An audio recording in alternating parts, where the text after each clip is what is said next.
আজ আমি আপনাদের নিয়ে যাব আসামের একমাত্র হিল স্টেশন, যা ডিমা হাসাও জেলায় অবস্থিত। উত্তর পূর্ব ভারতের সুইজারল্যান্ড হিসাবে পরিচিত এই স্থানটি সমুদ্রপৃষ্ঠ থেকে প্রায় 966 মিটার উচ্চতায় অবস্থিত। এক কথায় বলতে গেলে এটি হলো আসামের এক অনার পুরস্কৃত রত্ন, যা প্রকৃতিপ্রেমী ও ট্রেকারদের জন্য এক স্বপ্নের গন্তব্য। কুয়াশাচ্ছন্ন পাহাড়ের মনোরম দৃশ্য, সবুজ উপত্যকা এবং বৈচিত্র্যময় আদিবাসী সংস্কৃতির জন্য বিখ্যাত এই স্থানটি। খ্রিস্টীয় 1300 থেকে 1800 শতাব্দী পর্যন্ত এই অঞ্চলটি ছিল ডিমাসা রাজত্বের অন্তর্ভুক্ত এবং তারই প্রতিচ্ছবি দেখা যায় এই শহরের অলিতে গলিতে। মনোমুগ্ধকর সুন্দর পাহাড়ি ঝর্ণা, ঘন সবুজ পাহাড় দিয়ে ঘেরা স্বচ্ছ জলের লেক এবং দিগন্ত বিস্তৃত এরিয়া জুড়ে অবস্থিত ঘাসের সবুজ চাদর, যা আপনাকে প্রকৃতির অন্তরঙ্গ বন্ধু হতে অবশ্যই সাহায্য করবে। তো চলুন ঘুরে আসি পাহাড় সুন্দরী হাফলং থেকে।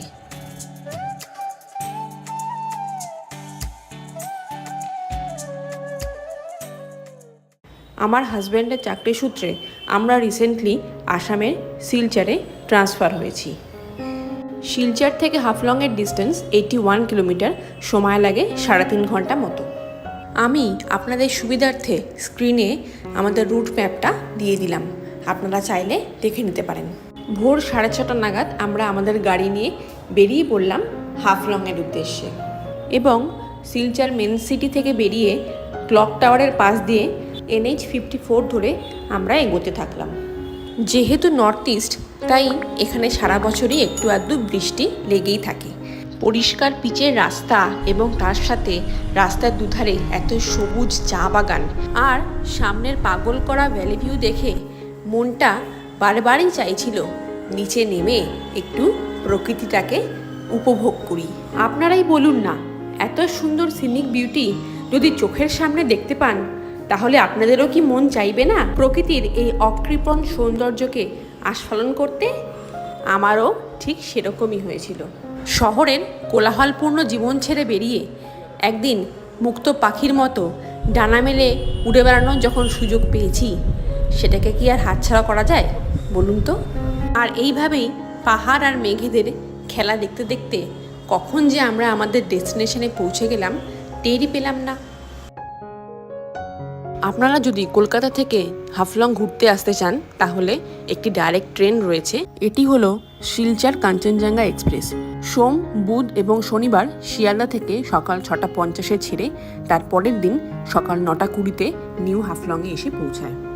এছাড়াও কলকাতা স্টেশন থেকেও আরও 2টি ট্রেন রয়েছে, যেগুলো করেও আপনারা ডাইরেক্টলি হাফলংয়ে এসে পৌঁছতে পারবেন।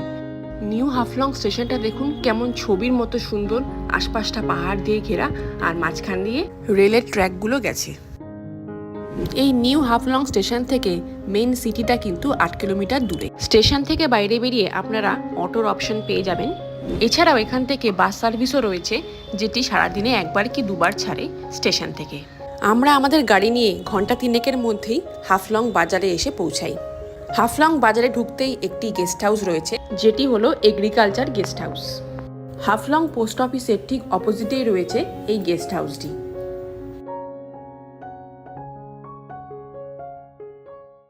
আমরা এসে গেছি হাফলংয়ে। এটা হচ্ছে হাফলং বাজার। এখানেই বেশ কয়েকটি হোমস্টে বা গেস্ট হাউস রয়েছে। তো আমরা এখানে এসে হোটেল বুক করার কথা চিন্তা করেছিলাম, আমরা বাড়ি থেকে বুক করে আসিনি অনলাইনে। তো এখানে এসে আমরা 2-1টা হোটেল দেখব। আমার পিছনেরটা হচ্ছে এগ্রিকালচার গেস্ট হাউস হাফলং। তো এইটাতে আমরা কথা বলছি এখন রুম কত করে। আর তাছাড়া যদি এটা না হয় তাহলে আরও 2-3টে আছে আমার সামনে পিছনে দেখুন। এখানে এটা হচ্ছে হাফলং বাজার। এখানেই কিন্তু সমস্ত হোটেলস বা গেস্ট হাউসগুলো রয়েছে। এগ্রিকালচার গেস্ট হাউসে অলরেডি বুকিং থাকায় আমরা রুম পাইনি, তবে ওনাদের অনুমতি নিয়ে একটি ঘরের ভিডিও এবং এই গেস্ট হাউসের ফোন নাম্বার আমি আপনাদের সাথে শেয়ার করে দিলাম। এই গেস্ট হাউসে কিন্তু আপনারা 1600 এবং 2000 টাকার রুম পেয়ে যাবেন। 1600 টাকায় নন এসি এবং 2000 টাকায় এসি রুম। রুমগুলো ছিল বেশ নিট অ্যান্ড ক্লিন এবং বাথরুমটা ছিল বেশ পরিষ্কার।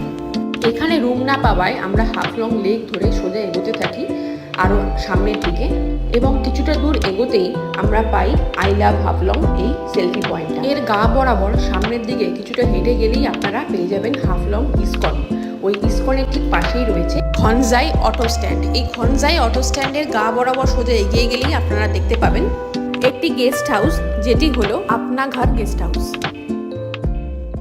এসে গেছি আমরা, এখানে একটা হোমস্টে পেয়েছি, এই আপনা ঘর হোমস্টে বলে একটা পেয়েছি। আমরা এখানেই থাকবো। তো এখানে দুরকম ক্যাটাগরি রুম আছে, একটা 2000 টাকা রয়েছে, একটা 3000 টাকা রয়েছে। দেখুন গেট দিয়ে ঢুকে একটা সিঁড়ি উঠে এই যে দেখুন এখান দিয়ে উঠতে হবে, এখান দিয়ে উঠলে আমরা দোতলায় পৌঁছতে পারবো। ওখানে কিছু রুমস রয়েছে, এছাড়া 3 তলাতেও রুমস রয়েছে। দারুণ লোকেশনে কিন্তু এই হোমস্টেটা রয়েছে। এটা হচ্ছে নিচের দিকটা, এখানেও কিছু রুমস রয়েছে, আর তাছাড়া উপরে কিছু রুমস রয়েছে, সেগুলোতে আমরা দেখে আসছি। তো ফাইনালি কোনটাতে থাকবো আপনাদেরকে শেয়ার করছি। এটা দেখুন দোতলাটা, যেখানে একটি দোলনাও করা রয়েছে খুব সুন্দর, আর একটা স্মল এরকম সুইমিং পুল মতো রয়েছে, যেখানে বেশ কিছু রং বেরঙের মাছও ছিল। দোলনার পাশ দিয়ে সামনের দিকে এগিয়ে গেলে দেখুন ফার্স্ট ফ্লোরের এই রুমগুলো রয়েছে। এখানে 2টো রুম রয়েছে, আর সামনে দেখুন এরকম একটা করিডোর মতো আছে, যেটা এরকম সুন্দর গাছপালা দিয়ে সাজানো, আর সামনে রয়েছে অসাধারণ ভ্যালি ভিউ। দারুণ, সত্যিই দারুণ ছিল কিন্তু এই হোমস্টেটা।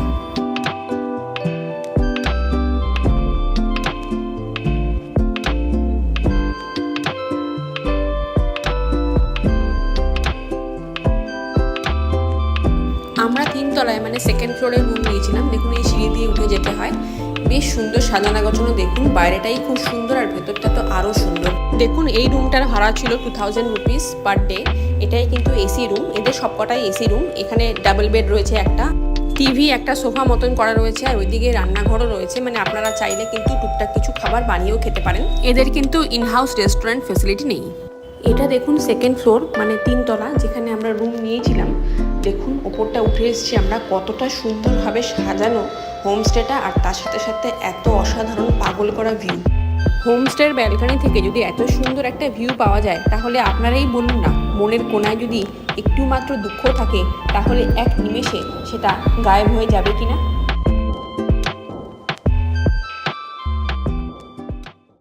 এই যে আমাদের রুমটা আপনা ঘর হোমস্টে, আমাদের রুম নাম্বার 2, বোরেইল রুমের নাম।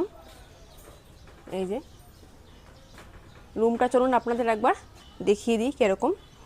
এই আমি এন্ট্রি করলাম, এখানে 4টে সিঙ্গেল বেড রয়েছে। এই সামনেই একটা রয়েছে, এদিকে একটা রয়েছে, এখানে একটা বেসিন রয়েছে, বেসিনের নিচে ক্যাবিনেট আছে। এটা রয়েছে বাথরুম। বাথরুমটা কিন্তু আমি দেখেছি বেশ বড় সড়ো রয়েছে। এই যে কোমোড রয়েছে, গিজার, বেসিক ফ্যাসিলিটি সবই রয়েছে এখানে, শাওয়ার থেকে শুরু করে সব রয়েছে। এই হচ্ছে একটা ছোট্ট কিচেন, মিনি কিচেন, বেসিন রয়েছে, এদিকে গ্যাস ওভেন রয়েছে, এদিকে কাপের আবার ইয়েও রয়েছে, কাপ দেওয়া রয়েছে, কাপ হ্যাঙ্গার, আর এখানে চিমনিও রয়েছে এখানে। মানে রান্না করে কেউ খেতে চাইলে এখানে এসে তারা করতে পারবে সেটা। 2টো বেড আপনাদের দেখালাম, আর ওই দিকে আরও 2টো বেড রয়েছে। এই যে সোফা মতো রয়েছে একটা, তার পাশে একটা টি টেবিল মতো। এটা হচ্ছে টিভি ক্যাবিনেট, টিভি রয়েছে, ক্যাবিনেট, ছোট্ট জিনিসপত্র রাখার জায়গা। এখানে একটা বড় আলমিরা রয়েছে। এই যে আলমিরাতে রয়েছে, কম্বল রয়েছে, ব্ল্যাঙ্কেট দেওয়া রয়েছে আলমিরায় ছোটো মতো। আর এই হচ্ছে 2টো সিঙ্গেল বেড পরপর সাজানো রয়েছে। এটা কিন্তু এসি রুম, দেখুন এসি দেওয়া রয়েছে, এখানে ফ্যান আছে, সুন্দর ফল সিলিং করা রয়েছে ওপরটা, এসিও রয়েছে, আর এখানে কুলারও দেওয়া রয়েছে দেখছি। মানে সমস্ত রকম ফেসিলিটি কিন্তু এই রুমটাতে রয়েছে। ভিউ কিন্তু অসাধারণ, দেখুন জানলা দিয়েই খুব সুন্দর একটা ভ্যালি ভিউ এখান থেকে পাওয়া যাচ্ছে। আর তাছাড়া বাইরে বেরোলে তো পুরো পাহাড়টা আমরা দেখতে পাচ্ছি চোখের সামনে। এখানে টাওয়াল দেওয়া রয়েছে, 4টে টাওয়াল, আর এখানে শাওয়ার কিট রয়েছে, সোপ রয়েছে 4টে, এখানে ইলেকট্রিক কেটেল রয়েছে, সমস্ত বেসিক ফেসিলিটি সবই রয়েছে। টিভি থেকে শুরু করে ওদিকে রয়েছে হিটার রয়েছে, এসি রয়েছে, ফ্যান, আর এইদিকে কুলার রয়েছে। দেখুন মিল্ক দেওয়া রয়েছে, সুগার দেওয়া রয়েছে, কফি রয়েছে, টি ব্যাগ রয়েছে। এই টিভি ক্যাবিনেটটায় এরকমভাবে দেওয়া রয়েছে। হোমস্টেটার নাম হলো আপনা ঘর তো সত্যি আপনার মানে সমস্ত কিছু ফেসিলিটিস কিন্তু এরা দিয়ে রেখেছে, মানে এখানে এসে একটুও প্রবলেম আপনারা ফেস করতে হবে না। চা কফি খেতে চাইলে এখান থেকে করতে পারবেন। এছাড়া গিজার থেকে শুরু করে এসি রয়েছে, টিভি রয়েছে, তারপরে ওদিকে কুলার রয়েছে, শীতকালে হিটারের ব্যবস্থা রয়েছে, সমস্ত কিছু কিন্তু এখানে রয়েছে। এই যে রুম থেকে বেরোলাম, মা দাঁড়িয়ে রয়েছে, আর এই হচ্ছে ভিউ আমাদের। অসাধারণ সুন্দর ভিউ, খুব সুন্দরভাবে সাজানো, খুব সুন্দর কিন্তু হোমস্টেটা। এটা দেখুন আরেকটা ক্যাটাগরির রুম। এটা আমরা যে ঘরে ছিলাম তার ঠিক পাশেরটাই। এটা কিন্তু 2500 টাকা বলছিল পার নাইট। এখানে 3টে সিঙ্গেল বেড রয়েছে, আর বাকি যা সমস্ত ফেসিলিটিস আগেরটায় দেখালাম, এসি রয়েছে, এদিকে সোফা, একটা টেবিল মতো রয়েছে, আর এখানেও কিচেন রয়েছে আলাদা করে, টিভি রয়েছে। দেখুন এখানে খুব সুন্দরভাবে কিন্তু ভেতরটা ইন্টেরিয়ার করা রয়েছে, মানে বেশ পরিষ্কার, তার সাথে সাথে ইন্টেরিয়ারটাও খুব দারুণ লেগেছিল আমার। বাথরুমে গিজার থেকে শুরু করে রান্নাঘরে দেখুন চিমনি, এদিকে গ্যাস ওভেন, বেসিন, এবং বাইরে দেখুন একটা আলমিরাও দেওয়া রয়েছে এখানে, আর আলমিরার ওপরে একটা রুম হিটারও ছিল। আর তার সাথে সাথে উপরি পাওনা ছিল জানলা দিয়ে এই এত সুন্দর পাহাড়ের একটা ভিউ। দেখুন কতটা সুন্দর লাগছে, জাস্ট একবার দেখুন। এরপর আমরা হোমস্টের ছাদে চলে গিয়েছিলাম ছাদটা কীরকম সেটা দেখার জন্য। আর দেখুন কি অসাধারণ ভিউ রয়েছে আমাদের এই হোমস্টের টেরেস থেকে।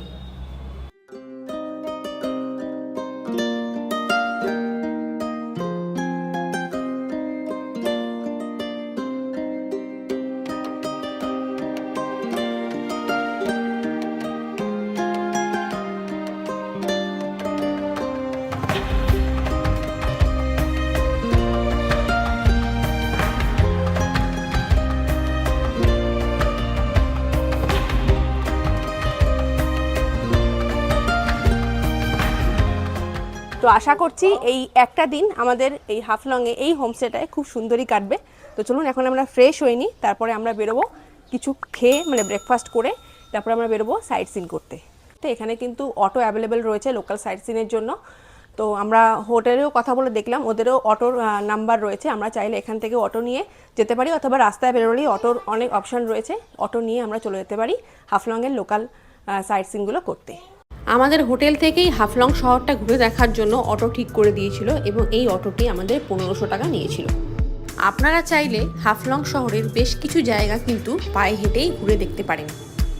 ছবির মতো সুন্দর এই হাফলং শহরটি পায়ে হেঁটে ঘুরে দেখতে আপনাদের একটুও ক্লান্ত বোধ হবে না। শহরের অলিতে গলিতে দেয়াল জুড়ে দেখুন এত সুন্দর সুন্দর পেন্টিং রয়েছে, যা দেখতে আপনাদের দারুণ লাগবে। 13 সেঞ্চুরি থেকে 18 সেঞ্চুরি পর্যন্ত প্রায় 500 বছর এখানে দিমাসা রাজত্বের বসবাস ছিল, তারই প্রমাণ রয়েছে এখানকার দেওয়াল জুড়ে।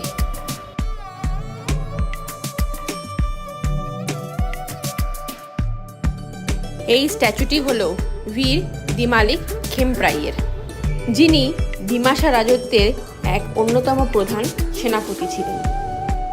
ইনি হলেন বীর শম্ভুদান ফংলো, যিনি ছিলেন একজন ভারতীয় স্বাধীনতা সংগ্রামী, এবং আসামে ব্রিটিশ ঔপনিবেশিক শক্তির বিরুদ্ধে এনার অবদান অনস্বীকার্য।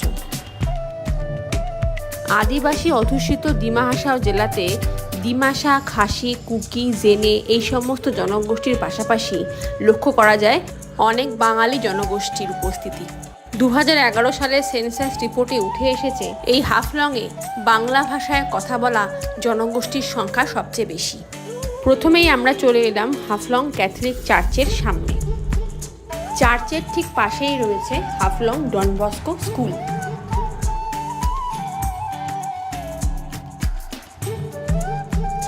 চার্চের উল্টো দিকে গড়ে ওঠা এই স্ট্যাচুটি হল দিমাসা রাজকন্যা ডিসরু।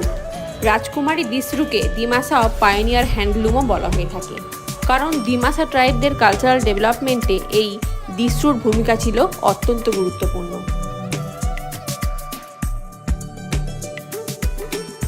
এরপর আমরা বেরিয়ে পড়ি হাফলং শহর থেকে কিছুটা দূরে অবস্থিত জাতিঙ্গা ওয়াটারফলস দেখার উদ্দেশ্যে, যেটি শিলচর হাফলং রোডে অবস্থিত।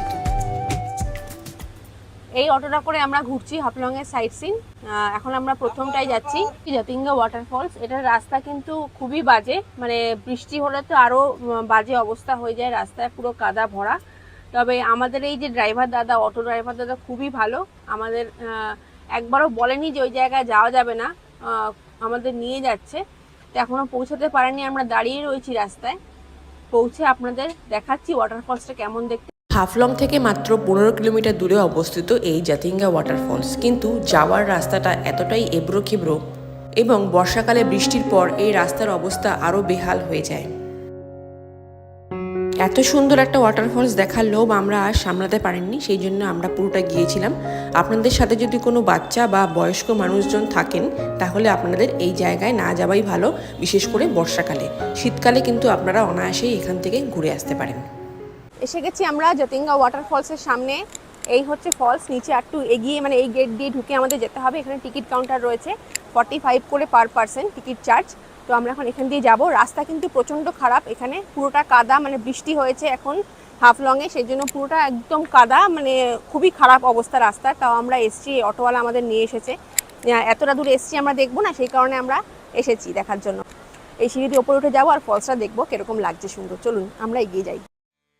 জাতিঙ্গা জলপ্রপাত ভারতের আসাম রাজ্যের ডিমা হাসাও জেলার সবুজ পাহাড়ের মাঝে অবস্থিত একটি মনোরম ও ধাপে ধাপে নেমে আসা জলপ্রপাত।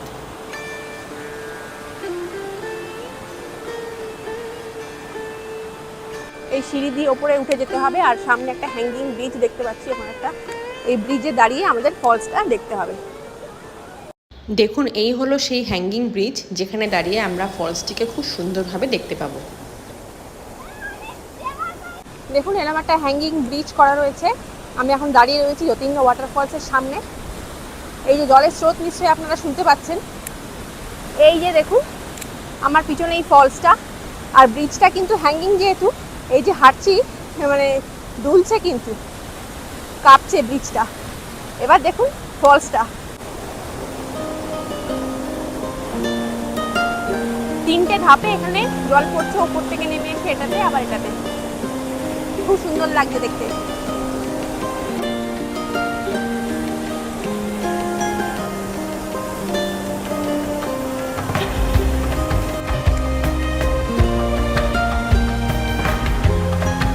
দেখুন কতটা স্রোত রয়েছে জলে। এই এখন হাফলংয়ে কিন্তু বর্ষা চলছে, বৃষ্টি পড়ছে। তো এখন আজকের দিনটা বৃষ্টিটা বন্ধ রয়েছে বলে আমরা ঘুরতে পারছি ভালো মতো। জলের ফোর্সটা দেখুন, ওই জন্য এতটা সুন্দর রয়েছে, আর দেখতেও কতটা সুন্দর লাগছে। 3টে ধাপে জলটা নেমে আসছে ওপর থেকে নিচে, খুব সুন্দর লাগছে দেখতে।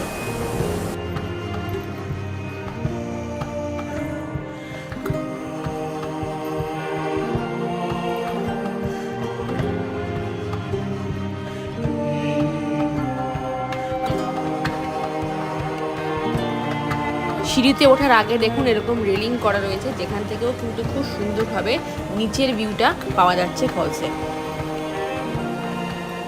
এরপর ফেরার পথে আপনারা দেখে নিতে পারেন এথনিক ভিলেজ, যেটা আমরা পরের দিন গাড়ি নিয়ে কভার করেছিলাম। আমরা এখন দাঁড়িয়ে রয়েছি এথনিক ভিলেজের সামনে, হাফলং। দেখুন এখানে বোর্ড রয়েছে, এখান থেকেও 1 কিলোমিটার ডিস্টেন্স। এই যে এথনিক ভিলেজ হাফলং, এখান থেকে গাড়ি নিয়ে যাওয়া যাবে ভেতরে। তো গাড়িটা নিয়ে আমাদের 1 কিলোমিটার মতো গিয়ে তারপরে এথনিক ভিলেজটা আমরা দেখতে পাবো। পার পার্সন 20 টাকা করে টিকিট রয়েছে, আর আমাদের যে 4 হুইলার রয়েছে তার 50 রুপিস পার্কিং চার্জ রয়েছে। দেখুন এথনিক ভিলেজে যাওয়ার রাস্তাটা কত সুন্দর, দুপাশে সবুজ ঘাস, জঙ্গল এবং সামনে রয়েছে সবুজ পাহাড়। এই এথনিক ভিলেজটি ডিমা হাসাও পর্যটন বিভাগের উদ্যোগে বিশাল এলাকা জুড়ে গড়ে উঠেছে।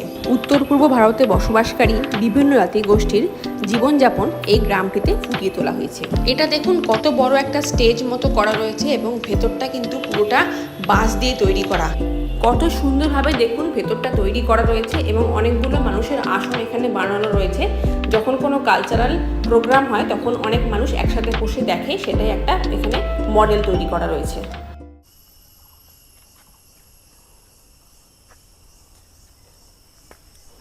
এখানে দেখুন দুটো পাশাপাশি কটেজ দেখা যাচ্ছে। এটা হচ্ছে কার্বি আদিবাসী প্রজাতির কটেজ, আর এদিক ডান দিকেরটা হচ্ছে গান্টি কটেজ। এই গান্টে জনগোষ্ঠী মূলত মণিপুরের বাসিন্দা, এছাড়াও এদের আসাম, মিজোরাম এবং মণিপুরও দেখা যায়। এই যে হাতে ঢাল, তরোয়াল এরকম থাকতো। কার্বি জনগোষ্ঠীরা মূলত আসামের কার্বি আংলং এবং পশ্চিম কার্বি আংলং পার্বত্য জেলায় বসবাস করে। তিব্বতী বর্মী ঐতিহ্যে সমৃদ্ধ এই জনগোষ্ঠী তাদের প্রাণবন্ত সংস্কৃতি, মৌখিক লোকগাথা, রংকারের মতো সামাজিক উৎসব এবং ঐতিহ্যবাহী বয়ন শিল্পের জন্য সুপরিচিত। এটি হলো হমার জনগোষ্ঠীর মডেল। এই হমাররা মূলত উত্তর পূর্ব ভারতের একটি বিশিষ্ট আদিবাসী তপশিলি উপজাতি, যা কুকিজ ও মিজো জাতিগোষ্ঠীর অন্তর্ভুক্ত। মূলত মণিপুর, মিজোরাম, ত্রিপুরা এবং আসামের কাছাড় জেলায় এদের অবস্থান লক্ষ্য করা যায়। কুকি কটে যেটা, আর কুকিরা কী ধরনের পোশাক পরিচ্ছদ পরতো এখানে এই মডেলের মাধ্যমে দেখানো রয়েছে।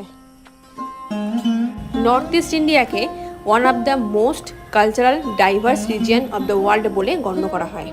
এখানে প্রায় 200টিরও বেশি জনগোষ্ঠীর বসবাস লক্ষ্য করা যায়।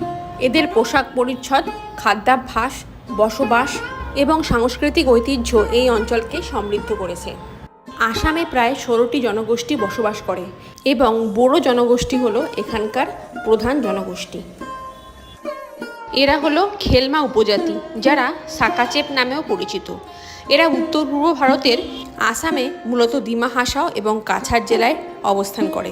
তাছাড়াও মেঘালয়, নাগাল্যান্ড, ত্রিপুরা এবং মিজোরামেও এদের বসবাস রয়েছে। এরা হলো বিয়াতে জনগোষ্ঠী, উত্তর পূর্ব ভারতের অন্যতম একটি প্রাচীন আদিবাসী সম্প্রদায়। আসামের ডিমা হাসাও জেলা ছাড়াও মেঘালয়ের পূর্ব জয়ন্তিয়া পাহাড় অঞ্চলে এদের বসবাস রয়েছে। এই গ্রামটিতে মূলত আসামে যে 16টি ট্রাইব রয়েছে তাদেরই ঘরবাড়ি এবং তাদের পোশাক পরিচ্ছদ খুব সুন্দরভাবে দেখানো রয়েছে।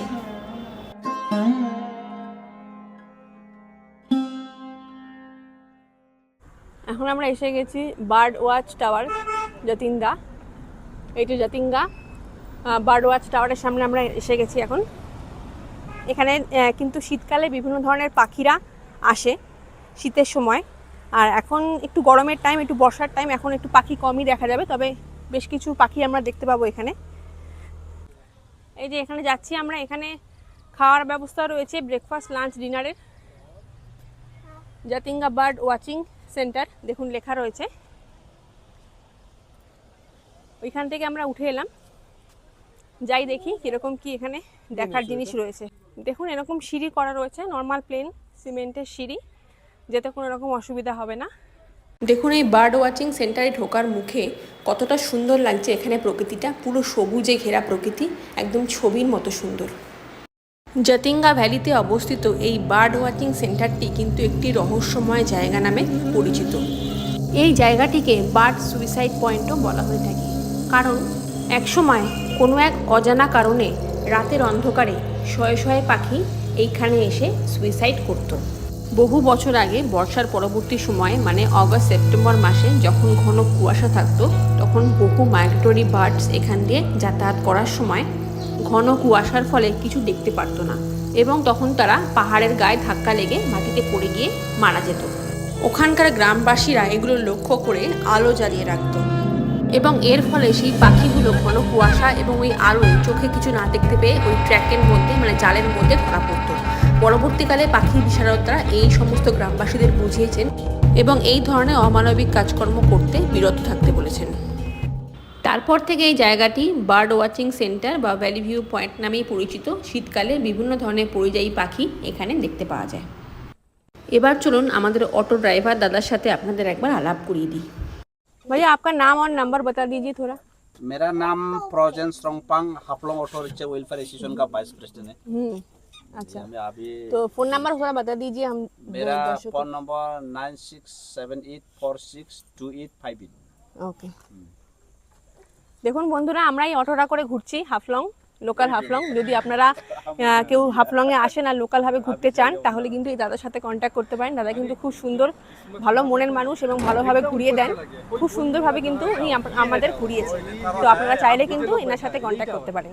এরপর আমরা চলে গিয়েছিলাম এমন একটি রেস্টুরেন্টে যেখান থেকে কিন্তু খুব সুন্দর একটি ভ্যালি ভিউ পাওয়া যায় এবং এটিকে কিন্তু নর্থ ইস্টার্ন মিনি সুইজারল্যান্ড বলা হয়। এর ভেতরে বিশাল বড় একটা গ্রাউন্ড রয়েছে যেখানে জাতিঙ্গা ফেস্টিভ্যাল অনুষ্ঠিত হয়। পার হেড 50 রুপিস করে এন্ট্রি ফি দিয়ে আমরা ঢুকে পড়লাম এই গ্রাউন্ডের ভেতরে। পরিষ্কার নীল আকাশ, পিছনে বোরাইল পাহাড়ের রেঞ্জ এবং সামনে সুদূর বিস্তৃত সবুজ মাঠ। দেখুন কতটা সুন্দর লাগছে, ছবির মতো সুন্দর। এই জাতিঙ্গা ফেস্টিভ্যাল গ্রাউন্ডটিকে এই কারণেই মিনি সুইজারল্যান্ড বলা হয়। এই গ্রাউন্ডে কিন্তু একটা দুটো ছোট ছোট কটেজও রয়েছে, যেখানে এসে আপনারা 1 কিংবা 2 রাত স্টে করতে পারেন। বিশেষ করে ফেস্টিভ্যালের সময় এলে কিন্তু দারুণ উপভোগ করতে পারবেন। আমার পিছনে হোয়াইট কালারের যে স্টেজটা দেখতে পাচ্ছেন, ওখানেই কিন্তু প্রতি বছর জাতিঙ্গা ফেস্টিভ্যাল অনুষ্ঠিত হয় এবং নভেম্বর মাসে কিন্তু এই জিনিসটা হয়ে থাকে, যেখানে দেশ বিদেশের বিভিন্ন প্রান্ত থেকে শিল্পীরা এসে এই কালচারাল প্রোগ্রামে অংশগ্রহণ করেন। হাফলংয়ে এসে এখনও পর্যন্ত যে সমস্ত সাইট সিনগুলি আমরা করলাম, তার মধ্যে কিন্তু এই জায়গাটাই আমার সব থেকে বেস্ট লেগেছে। দেখুন কতটা সুন্দর লাগছে দেখতে এই জায়গাটা। গ্রাউন্ডটার ঠিক পাশেই দেখুন একটি ছোট্ট পুল মতো রয়েছে, খুব সুন্দর লাগছিল এই জায়গাটা, একদম ফটোজেনিক প্লেস ছিল। কিন্তু তার ঠিক পাশেই রয়েছে বাচ্চাদের প্লে এরিয়া। এখানে দেখুন কি সুন্দর জলের মধ্যে স্টেপস করা রয়েছে, এর উপর দিয়ে হাঁটা যাবে আর এখানে কিন্তু খুব সুন্দর ভিডিও আর ফটো আসবে। এরপর মায়ের হাতে ক্যামেরা ধরিয়ে আমি নিজেই নেমে পড়লাম এই স্টেপসগুলোর ওপর দিয়ে হাঁটার জন্য। নিজেকে কেমন একটা আমাদের ছোটবেলার টিভি শো টাকেসিস ক্যাসেলের পার্টিসিপেন্ট বলে মনে হচ্ছিল। কিছুক্ষণ ঘোরার পর আমরা চলে গিয়েছিলাম এই হায়াম রেস্টুরেন্টে চা খাওয়ার জন্য। ভেতরটা কিন্তু খুব সুন্দরভাবে সাজানো গোছানো ছিল, দারুণ ছিল কিন্তু দেখতে। তবে খাবার দাবারের দাম কিন্তু খুবই কস্টলি ছিল, যেহেতু এটি একটি 5 স্টার হোটেলের রেস্টুরেন্ট, তাই নর্মালি এখানকার দাম একটু হাই রেঞ্জেই থাকবে। এটি ছিল একটি মাল্টি কুইজিন রেস্টুরেন্ট। এখানে কিন্তু খাবার দাবারের পাশাপাশি একটি বার কাউন্টারও ছিল, যেটাও কিন্তু দারুণ সুন্দরভাবে সাজানো ছিল। হাফলংয়ের এই মিনি সুইজারল্যান্ড কিন্তু আমাকে সত্যি সত্যিই মুগ্ধ করেছিল, অপূর্ব সুন্দর ছিল কিন্তু এই জায়গাটি। এরপর আমরা বেরিয়ে পড়ি হাফলংয়ের আরও একটি জনপ্রিয় সাইট সিন মানে ভিউ পয়েন্ট দেখার জন্য। এটা হচ্ছে ডিমা হাসাও ভিউ পয়েন্ট বা ডিমা হাসাও সেলফি পয়েন্ট। আমরা এসে গেছি, এখন আমরা যাব। এখানে গাড়ি মানে অটোটা আমাদের যেটা এখানে পার্ক করে রাখা হলো। পার্কিং চার্জ আর আমাদের 4 জনের এন্ট্রি ফিস মিলিয়ে 150 নিল। তো এখন আমরা যাব, অটোটারও চার্জ নিল মানে পার্কিংয়ের। আর এইখানে দেখুন ভেহিকেল নট অ্যালাউড, তো আমাদের এখান থেকে হেঁটে যেতে হবে। এখানেই রয়েছে ওই সেলফি পয়েন্টটা, ডিমা হাসাও সেলফি পয়েন্ট। ওখানে থেকে একটা খুব সুন্দর ভিউ পাওয়া যাবে ভ্যালির, সেটা এখন আমরা দেখব। তো এখন আমরা এগিয়ে যাচ্ছি সবাই মিলে। খুব সুন্দর এখান থেকে একটা ভ্যালি ভিউ পাওয়া যাচ্ছে, পুরো গ্রিন। যেহেতু এখন বৃষ্টি হয়েছে 2-3 দিন ধরে হাফলংয়ে, আজকে শুকনো আছে, তো খুব সুন্দর এখানে গ্রিনারি একটা ভিউ পাওয়া যাচ্ছে। আর জায়গাটাও বেশ সুন্দরভাবে সাজানো রয়েছে।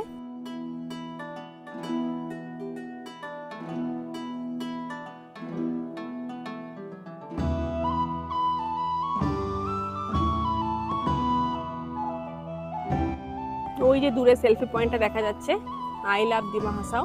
মানে অ্যাকচুয়ালি আমরা ডিমা হাসাও ডিস্ট্রিক্টে রয়েছি এখন। ডিমা হাসাও ডিস্ট্রিক্টের এই হাফলং হচ্ছে একটা জায়গা, এই ডিস্ট্রিক্টের আন্ডারেই হাফলংটা পড়ে।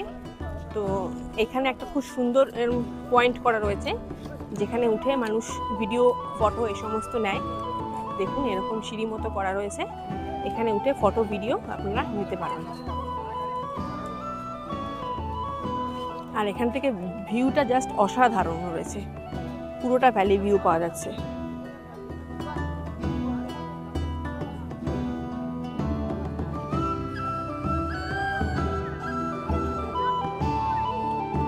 এরপর আমিও এই কাঠের তৈরি মাচায় উঠে পড়লাম বেশ কিছু ফটোস এবং ভিডিও তোলার লোভে।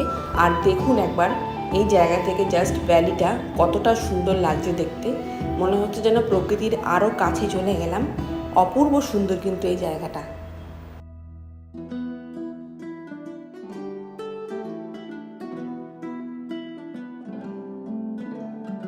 কি কেমন লাগলো আপনাদের এই জায়গাটা কমেন্ট করে জানাবেন কিন্তু। তারপর চলে আসি এই সেলফি পয়েন্টের কাছে, আই লাভ ডিমা হাসাও। দেখুন পিছনে ভ্যালি আর মেঘগুলো কতটা সুন্দর লাগছে এখান থেকে।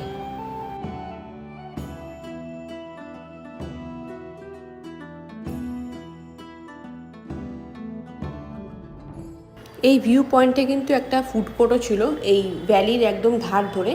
দেখুন এই রেস্টুরেন্টটা রয়েছে, এখানে কিন্তু আপনারা মেনু কার্ড দেখে চা কফি অথবা লাঞ্চ ব্রেকফাস্ট সমস্ত কিছুই এখানে করতে পারবেন। এখানে খুব সুন্দর একটা শিব ঠাকুরের মন্দিরও ছিল, দেখুন ভেতরে শিবলিঙ্গ রয়েছে একটি, এটাও আমরা একবার দর্শন করে নিলাম। হাফলং শহরের ঠিক ভিতরেই রয়েছে আরও একটি ভিউ পয়েন্ট, যেটার নাম হলো বড় হাফলং। সেটা দেখার জন্যই আমরা এখন এগিয়ে যাচ্ছিলাম। এখানে মানে ওপরে উঠলে একটা খুব সুন্দর মাউন্টেন ভিউ পাওয়া যাবে। সোংখো জায়গাটার নাম, আর মেনলি এটা হচ্ছে বড় হাফলং ভিউ পয়েন্ট। তো চলুন ভিতরে ঢুকে দেখি এখানে কি দেখার জিনিস রয়েছে। আর নিচে কিন্তু রেস্টুরেন্টও রয়েছে খাবার দাবারের। এরপর আমরা 20 টাকা এন্ট্রি ফিস দিয়ে চলে গেলাম একদম টপে ভিউ পয়েন্টে। দেখুন আমরা এখন আপার হাফলংয়ের ভিউ পয়েন্টে রয়েছি। দারুণ সুন্দর ভিউ এখান থেকে। দেখুন কত সুন্দর, মানে মেঘগুলো আকাশে রয়েছে, পেঁজা তুলোর মতো লাগছে। আর তার সাথে সাথে এরকম গ্রিন ভ্যালি। আমার মেয়ে দাঁড়িয়ে রয়েছে এখানে। যথেষ্ট সুন্দর কিন্তু এই জায়গাটা।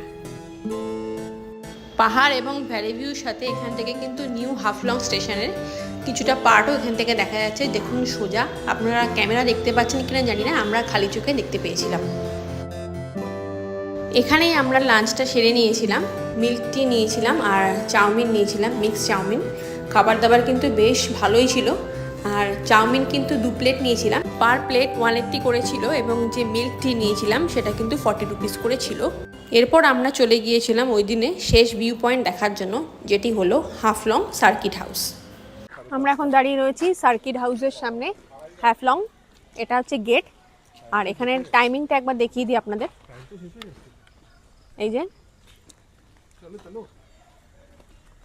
এই যে আমরা এই গেট দিয়ে ঢুকলাম সার্কিট হাউস। এখন সামনের দিকে এগিয়ে যাচ্ছি, দেখি এখানে কি দেখার রয়েছে। শুনেছি এখানে একটা ভিউ পয়েন্ট রয়েছে, ভালো ভ্যালি ভিউ পাওয়া যায়। আসলে হিল স্টেশনে তো এটাই, যে কোনো জায়গায় গেলে ভিউ পয়েন্টটাই মেনলি এখানে থাকে।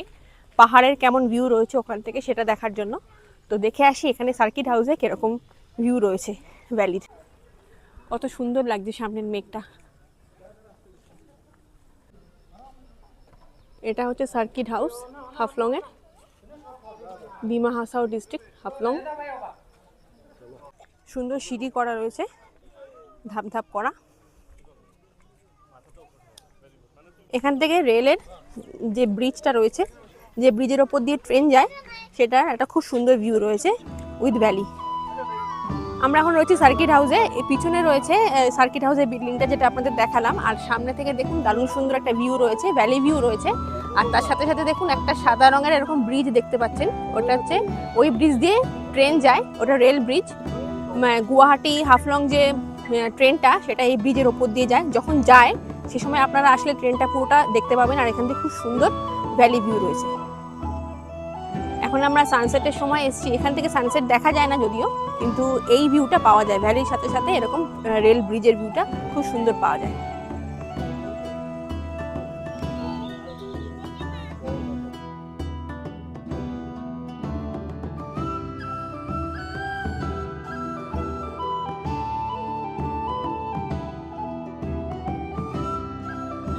সব শেষে সন্ধেবেলা আমরা এসে পৌঁছাই হাফলং লেকে, কিন্তু সেই সময় অন্ধকার হয়ে যাওয়ায় আমরা সেরকমভাবে ঘুরে দেখতে পারিনি।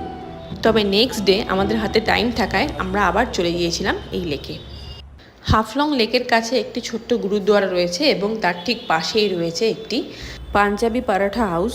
আমাদের অটো ড্রাইভার দাদাই এই দোকানটা সাজেস্ট করেছিল এবং বলেছিল খুবই ভালো এখানকার পরাঠা। তাই আমরা রাতে ডিনারের জন্য এখান থেকে পনির পরাঠা নিয়ে গিয়েছিলাম, এবং বিশ্বাস করুন দারুণ খেতে ছিল কিন্তু এই পরাঠাগুলো।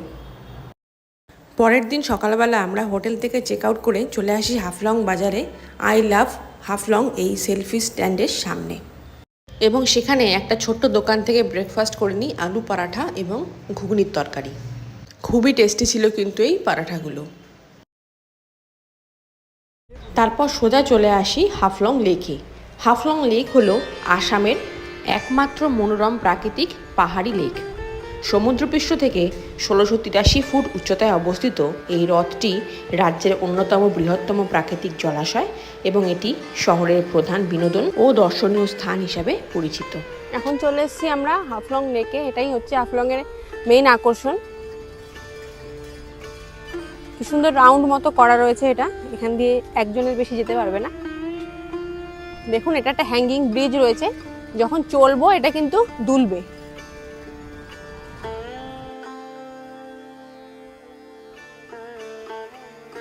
এটা অনেকটা ওয়াই আকৃতির এই লেকটা। অনেক মাছও রয়েছে, দেখুন মাঝখানে দেখা যাচ্ছে।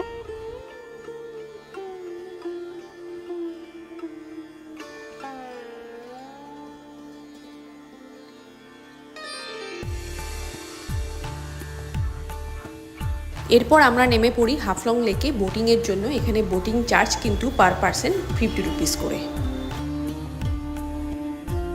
সম্পূর্ণ লেকটি এবং এর নির্মল পরিবেশটি ডিমা হাসাও পর্যটন, ডিমা হাসাও স্বায়ত্তশাসিত পরিষদ কর্তৃক অত্যন্ত যত্ন সহকারে সংরক্ষিত এবং রক্ষণাবেক্ষণ করা হয়। লেকের একদম ধার দিয়ে কিছুটা হেঁটে গেলেই আপনারা এমন একটি জায়গায় পৌঁছাবেন যেখান থেকে লেকের একটা অংশ তো আপনারা দেখতে পাবেনই, তার সাথে সাথে পিছনে যে পাহাড়ের রেঞ্জ রয়েছে সেটাও খুব ক্লিয়ারলি দেখতে পাবেন।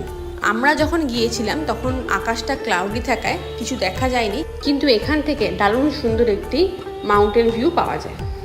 এরপর আমরা গাড়ি নিয়ে বেরিয়ে পড়ি আবার শিলচরের উদ্দেশ্যে আমাদের বাড়িতে ফেরার জন্য, এবং পথে দেখে নিই ডলু টি এস্টেট। তো আমাদের 1 নাইট 2 ডেজ হাফলং ট্যুর আপনাদের কেমন লাগলো অবশ্যই কিন্তু একবার জানাবেন। ভালো লেগে থাকলে ভিডিওটিতে একটি লাইক দেবেন এবং চ্যানেলটি সাবস্ক্রাইব করে পাশে থাকা বেল আইকনটিও প্রেস করে দেবেন, যাতে আমার আপকামিং নর্থ ইস্ট ভ্রমণের সমস্ত সিরিজ আপনাদের কাছেই সবার আগে পৌঁছে যায়। তো চলুন আজ বিদায়, আবার দেখা হচ্ছে অন্য একটি ভিডিওতে আরও একটি নতুন বেড়াতে যাওয়ার গল্প নিয়ে।